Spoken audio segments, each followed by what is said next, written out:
Bike laqada istasyonu İro mitinga kuja algiye tevgerajının Azad u Parti Herimin Demokratik DBP u tej ayveti organize kirin de dest pê bike bîstekdin ve mitingê de her wiha hunermendeke naskirî hunermendeke hêja bi navê Devrim Demîr dixwast ku straneke bi navê Tirkiye bibêje li ser dikê wê strana xwe jî pêşkêş bike lê belê ji aliyê parêzgeriya Diyarbekirê ve ji ber ku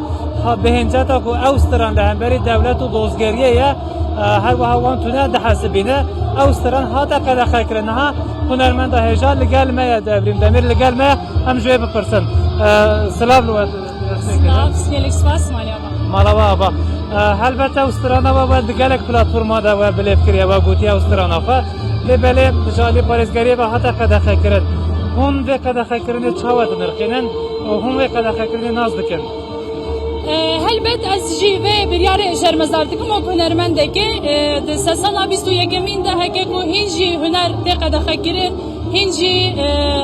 berhemên hunerî rastî hinek bendan tên ev ji bo welatekî ji bo dewletekê kêmasiyeke gelekî mezin e û ciyê fedîkirinê ye arastî wek hunermendekê ez vê biryarê qebûl nakim û li dijî hilberîna xwe wek heqaretekê dinirxînim arastî ji ber ku çima niha îro sedemê kombûyîna me ye vê derê jî li dijî nijadperestî û zayînperestiyê êdî demdema azadiya jinê ye bi vê şiyarê bi vê duruşmeyê mîrol vê derê kombûne lê di mîtînga jina de di rojeke ku jin li hember nijadperestî û qedexe û zextên li ser xwe dixwazin bertekê xwe nîşan bidin jî dîsa rastî qedexeyan tên straneke ku ji bo wan ji bo têkoşîna wan hatiye çêkirin îro li vê derê hatiye qedexekirin. Di wê stranê de hûn çi dibêjin çi mesaj didin çi peyam didin? Stran li ser azadiya jinê hatiye çêkirin straneke bi fikrekî feministane hatiye honandin ji ber ku li vî welatî gelek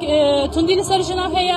her roj nizanim çend jin têne kuştin û li hember kiryarê wan jî tu cezakirin yan jî darizandin nayê çêkirin. Em vê yekê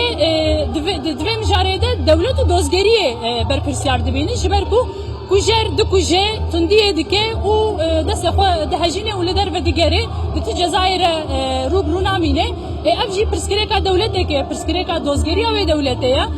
pirsgirêka edaletê ye heke ku kujerek pir bi hesanî dikare bikuje û bigere li wê derê mafê me jî heye ku em bêjin ev wan nas nakin em bi vê biryarê nas nakin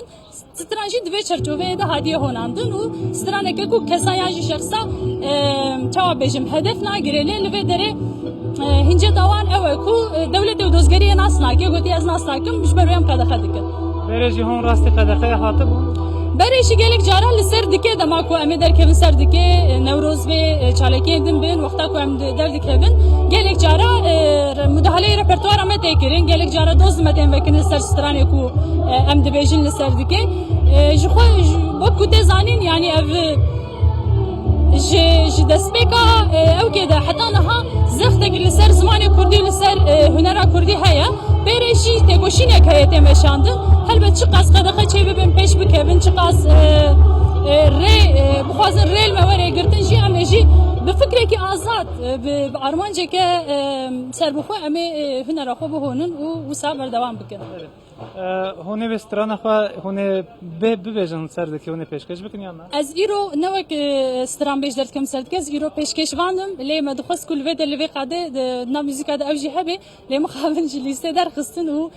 niha qedexeyekê li ser heye ji ber wê em ê nikaribin bikin ji ber wê em jî vê yekê şermezar dikin. Niha dema ku em lê dinêrin li hemberî çand û zimanê Kurdî û wekê niha li hemberî hin stranên Kurdî jî gelek cara biryarên qedexeyê tên an helwestên ku pêşî lê digirin tên danîn weke hunermendeke li hemberî van qedexeyên û astengên li hemberî çand û ziman û hunera Kurdî çi peyama we heye çi gotînê we hene? Ya di serî de jî min got ev ya eybeke neteweke eybeke dewletekê ku tedî bi rastî hîn jî li ser neteweke ku bi qasî 5 milyonî tedî ew ki heye nüfusa wan heye û hîn jî zimanê wan tê qedexekirin hîn jî pir bi awayekî rewa yê ku hunerê dihûniyê ku strana çê dikin stran tên qedexekirin ev rastî jî şermeke gelekî mezin e banga me jî hemû hunermenda re ew e ku tedî guh nedin van qedexeyan ji ber ku heke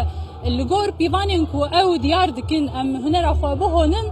wê demê em nikarin bibin hunermend ji ber ku hunermend bi fikrekî azad hunerê çê dike hunermend divê ku serbixwe be azad be heke ku li gor qedexeya li gor bendên ku tên avakirin ام هنر چه بکن ام نگان ببین هنر من دسته sağ olun. سپاس مالیا با زۆر سپاس کەرم کرد ماڵەوابا دەڤرین دەمیر لەگەلمە بوو لەسەر قەدەخەکردنا وێسترانە بناوێت و کیە هەروەها هەپێوینێک پێرەکە بەلێ ڕەوشەدایی ببی ڕەنگی